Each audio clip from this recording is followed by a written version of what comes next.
A gente conversa a partir de agora com a Amanda Rosa, assessora técnica de sustentabilidade da CNA, que chegou há pouco de Bonn, na Alemanha, onde participou do evento preparatório para a COP30. Tudo bem, Amanda? Bem-vinda. Muito obrigada, Estevão. Proveitosa viagem? Sim, muito boa. Você acompanha as discussões, foram 10 dias de evento. Qual o balanço que você pode fazer para o nosso ouvinte? Então, o evento ele ficou bem dentro das nossas expectativas, assim. A gente teve algumas dificuldades de construção de consenso, mas a gente também teve avanços importantes.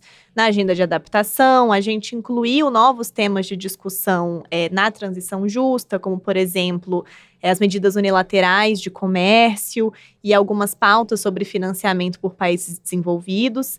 Então, foi uma pauta de negociação que foi um pouco difícil, mas que a gente conseguiu ter avanços aí que ainda vão ser discutidos na COP30. Em termos de dificuldade de consenso, quais temas você poderia dividir conosco que vão demandar ainda muitas negociações até chegarmos a Belém em novembro? Então, eu destaco principalmente esses 3 temas que eu mencionei, né? O financiamento, que no ano passado a gente teve uma meta coletiva de financiamento que foi acordada, e agora a gente tem a construção de como que esse dinheiro de fato vai ser arrecadado, o que entra nessa conta do que é considerado financiamento climático.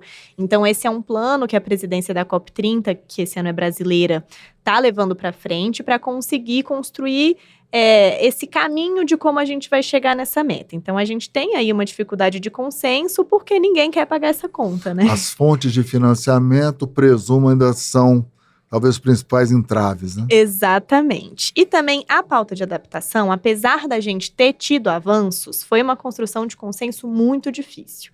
Porque o que acontece é que a gente tinha uma lista de quase 500 indicadores de adaptação que entrariam ali no reporte das partes, e eles precisavam, primeiro, diminuir essa lista e incluir critérios de como que eles iam selecionar esses indicadores. Só que o problema é que muitos desses indicadores, eles têm informações que são consideradas sensíveis para alguns países.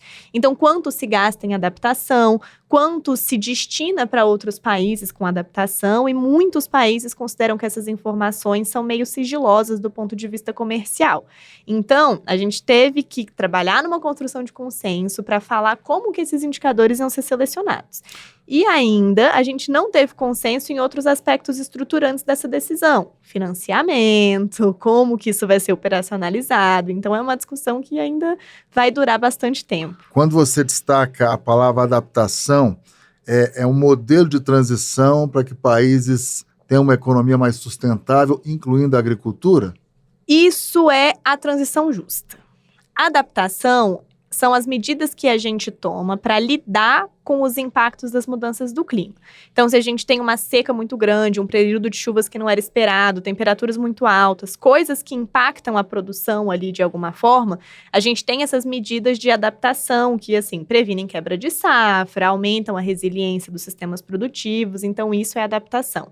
Essa questão de uma transição para uma economia de baixo carbono é o que a gente chama de transição justa, que é quando a gente consegue ter uma economia de baixo carbono que leva em consideração também os aspectos econômicos, as vulnerabilidades sociais e todas essas questões. Agora, é muito importante, estratégico, esse ponto que você acaba de destacar, tem muito a ver com o Brasil, né? Ocorrem aqui quebras de safra. Rio Grande do Sul foi um clássico exemplo, e os agricultores, os pecuaristas têm que ter um modelo mais justo e mais, digamos, seguro para eles, né? Exatamente. E o principal é que esses modelos, eles têm que chegar no produtor rural, porque no fim das contas é o produtor que vai implementar essas medidas, é o produtor que vai ter que se adaptar, é o produtor que vai ter até que incluir tecnologias de baixo carbono na sua produção. Então, esse financiamento, essas fontes de arrecadação, elas têm que chegar na ponta, não adianta elas ficarem represadas ali e não chegarem em quem de fato está fazendo ali as plantações, as criações, né? Para fechar, Amanda Rosa, você desembarcou vindo de Bonn, nessa importante reunião lá, esse evento preparatório para a COP30, otimista, realista em relação à reunião de novembro, a grande reunião em Belém. Acha que até lá podemos construir novos consensos? Eu acredito que a gente consegue construir consensos, mas vai ser um caminho de muitos desafios, né? A gente tem que pensar que a gente tem um cenário geopolítico que está um pouco desafiador esse ano, já estava desafiador desde que os Estados Unidos saiu do Acordo de Paris, e agora a gente ganha aí novas camadas de guerra que, né, dificultam um pouco essa construção de consensos numa pauta climática. Mas eu acho que a gente tem um caminho pela frente que permite que a gente dialogue até a COP30 e consiga uma pauta de negociações que seja mais favorável. Muito trabalho pela frente. Agradeço a participação da Amanda Rosa, assessora técnica de sustentabilidade aqui da CNA. Sucesso para a senhora. Imagina, muito obrigada.